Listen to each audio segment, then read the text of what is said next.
when I walked in with the two white men that had carried me down, and they cursed me all the way down. They would ask me questions, and when I would try to answer, they would tell me to hush. And when I walked inside of the booking room, one of the policemen went over and jumped up on one of the Negroes' feet that was with us, and then they just began to, put us in cells. And I was put in a cell with Miss Yvesta Simpson. And after I was put in this cell, I could just hear some horrible screams and horrible sounds, of licks. And I saw one of the girls was 15 years old, was with us, and she passed my cell, and she was real bloody. And then they asked the little man that cleaned up the jail to go inside and mop up that blood.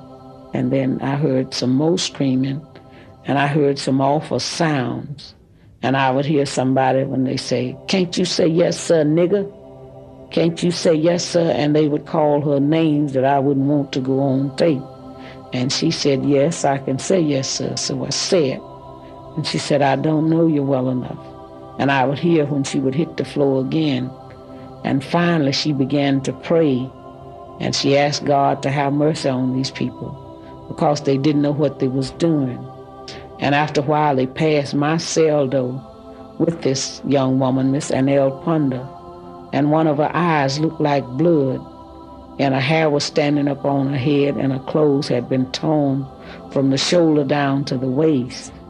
And then 3 white men came to my cell, and one of them was a state highway patrolman because he was wearing a little silver plate across his pocket that said John L. Bassinger. And he asked me where I was from, and I told him I was from Rouville. And he said, "I'm going to check that." And he went out, and I guess he called Rouville. And they didn't like me in Rouville because I worked with voter registration there. And when he came back, he said, "You damn right." They said, "You're from Rouville, all right, and we going to make you wish you was dead." And they led me out of that cell into another cell. And he gave a Negro prisoner a blackjack, and he ordered me to lay down on a bunk bed. And a Negro prisoner said, "Do you want me to beat her with this, sir?" And he said, "You're damn right, because if you don't, you know what I'll do for you." And I laid down on the bunk like he ordered me to do. And the first Negro beat me. He beat me until he was exhausted. And after he beat, the state highway patrolman ordered the second Negro to take the blackjack. And during the time he was beating, I began to work my feet because that was a horrible experience.